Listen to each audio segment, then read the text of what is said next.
Mama Mado, Mama Mado, Mama Mado, Mama Mado, Mama Do, ah, Mama Do,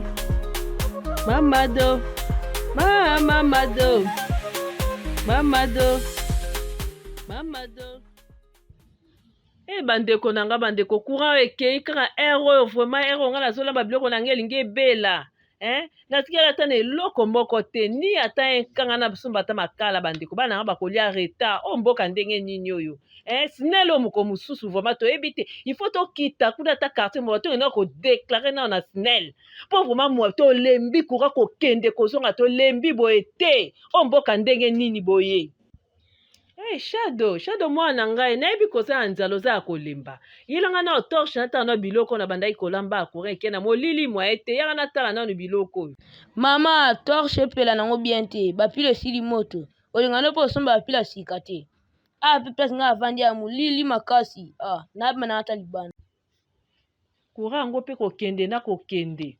mwana nga Shadow kura kokende na kokende vraiment boye tolembi bafartire koya tozofuta fartire cher mais courant yango vraiment tozoutilize yango te tant oyo toyolinga toutilize courant tozokosalela yango te mais bafartire ezoya en tout cas boye vraiment nalembi vraiment oyo mboka ndeni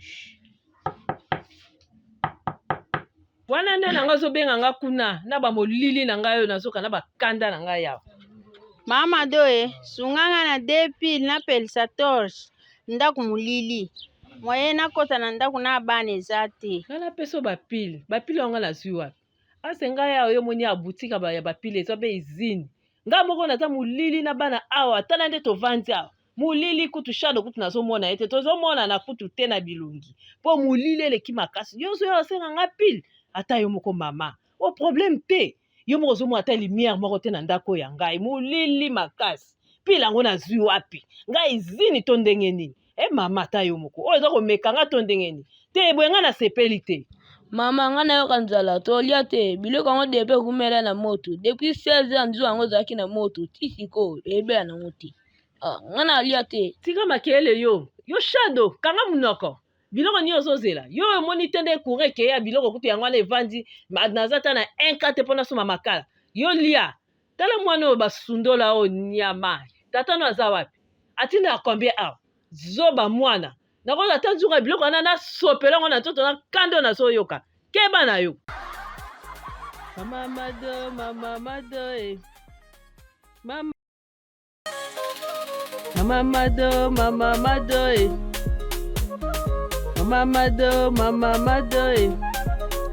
Mama Do. Samen masa volition kitoko makasi nakota ata na kade na vanda alibanda bien te moye ebetanga Shadow kokota te makono eza mbindo mama pekisanga kota na ndako nkolanga kota ya kotobebisa etapi na biso yo mpo asali te pangusa miyono makele makasi omona te kobebisa bilanga. Mama Do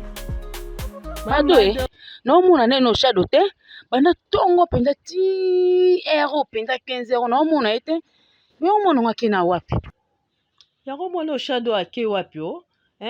ake ndako to ake wapi mwa te ebele boye naomona mwana oyo te adisparate kaka boyanga aya kaka awa atona oteka awa alibweka ana minute kozonga ndako to ndenge nini akomprendre te.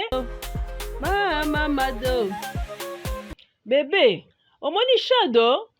mwana nga oyo toteka ne awa omoni ye Shadow wi namoni kuna namoni na baninga nde papa Apolo bata TV akomi kuna lupango wana papa Apolo ndenge nini nga kutu lupango wana yeba ata solo lupango wana te ata makolo nage ekotaka kuna te ya akomi kuna ndenge nini Shadow ebani ndenge nini na makambo vraiment éducation nini oyo nga napesaka éducation boye te bana nga bavandaka na ndako depuis kana makambo oyo Mama Do Mama Do Mama Mado, Mama Mado, Aïe mama pasi mama aïe mama litoi nanga litoi mama litoi pasi mama limbisa yo Shadow nga nayebisaka oki esomelanga nguba mpo nasala mwamba kotekela mapa odisparaître kaka boye nzoko nde okomaki na lopango oyo pa Apolo depuis quand esengo omonanga makolo nange ekota na kati ya lopango depuis que comme yo fala tina porte bato vandi po zo tala tevo bendi rideau yo za no das mwana o likambu nini éducation nini oyo yo éducation nini oyo okoyoka pasi litoyo kokata na olelo Mama Mado tika mwana tala TV mwana oyo alingaka bafilme mingi tika ya tala TV azala moninga na ye se mwana aza na ndako wana bazotala TV. Papa Paul soki Papa Paul babengaka yo kondima mwana na yo atika porte ya biporte ndako ya yo ake kofanda na porte ya bato na éducation oyo pesa mwana yo kondima ngana ya kondane mwana nga mpona éduquer mwana nga yo ebisa ngana tika mwana ezalaka mais classe yango ese ezongisi baninga babandaki déjà ya akota kuna na ndako ta bakaye na ye atala na ba résumé na ye année passée ne a travaillaki ya ye kovandela TVA ngana yo benda mwana ngai yo loba nangaki batika mwana ndenge biso toyaka koteka mapa na kwe akomi ya ndenge nini mama kuna ndako eza nango te ndambe nanga kuna nga moko naena aya navanda na mninga nanga mpo naokola français kuna na balabala kutu navandaka nga mona saka na nga moko yo lobi ke awa yo na wenze awa ovandaka yo moko me biso awa toyaka koteka ti soki koteka ti nde natika kovanda na ndako nayaka no awa na wenze mpo toteka nga na yo ebisunga na keso ya mapa mwa ndamu natikaki na boulangerie yo ovandi awa totekela mwa baclient oyo obi okosembelanga ata mwamba wabino ya mbongo ya mwamba ngo atindaki yo wa mbongo ya mwamba wabi mbongo ya mwamba yo lobaki yo nga lavandaka nga moko awa toyaka koteka eske biso awa toyaka kovanda o ndako toyaka nde koluka mbongo awa mbongo ezotangisa ezofutela minerva yango oyo awa tozosala mama Mado mama